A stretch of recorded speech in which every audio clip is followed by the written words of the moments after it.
vierde. Richard Krol als vijfde.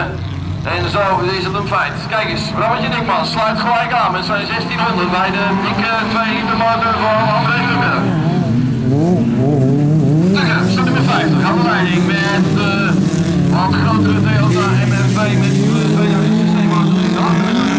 Brammetje Dikmans met de 1600C Toyota. Weglegging is net een klein beetje minder, maar het moet ook gewoon eens een keertje meezitten voor Dikmans. Daarachter op de derde positie is de Elder van Eck. Voor John Post, voor Richard Krol. Tukker, ja, net een serieus afstand hoor van Dikmans. Want Dikmans is ook niet de eerste de beste en blijft het proberen. Dat denk ik wel. En het kan ook wel zo zijn dat de stuurfoutje Tukker natuurlijk fataal aan het worden is. En dan moet je er gewoon heel dichtbij zitten. Het lijkt me dat Dikmans wat voorzichtiger aan het worden is. Dan in ieder geval waar ik ook eens een de tweede plaats mee naar huis nemen. 50, de man aan de leiding, handen in Tukker, daar hebben we het over. Voor de nummer 5, Brammetje Dikmans. Daar waarachter, dus dat nummer 1, alle drie achterwiel aangedreven auto's. Dan zien we Albert van Eck. En de achterwiel aangedreven auto's maken de dienst uit in deze regio finale. Tukker, nog steeds op 1, voor Dikmans, voor Van Eck, voor Vlug, voor Post, voor Overriel en voor Peter van der Pen.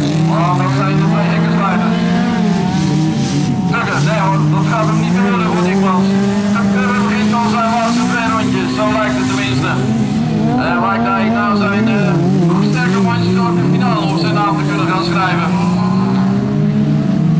Maar er is Dikmans die niet eens weer aan kan dringen, dat wordt alleen maar een klein beetje groter. Sowieso bij de tijd te bekennen in deze finale. Op geen enkele positie wordt voor hem gestreden. De laatste ronde, die is ingegaan op dit moment. En is het Dikmans die het nog 4 bochten gaat proberen. Het zou natuurlijk mooi zijn als het Verdijn in de sluit zat. Is het Tukker, is het Dikmans, Dikmans. Oh, die komt in één keer weer heel erg dichtbij aan Tukker. Maar dat is te laat, dat is allemaal te laat met Dikmans weer. Want het is Tukker die deze finale weet te winnen. Voor Dikmans. Kan er anders van niet in het achterveld gebeuren? Nee hoor, dat is zelf moeilijk. Dit is de derde plaats op dat ijzer. Die keurig net de vierde wordt. En John Post, die wordt vijfde. En denk ik dat we terug kunnen kijken op een mooie autocrossdag hier in Heine Noord. Waar het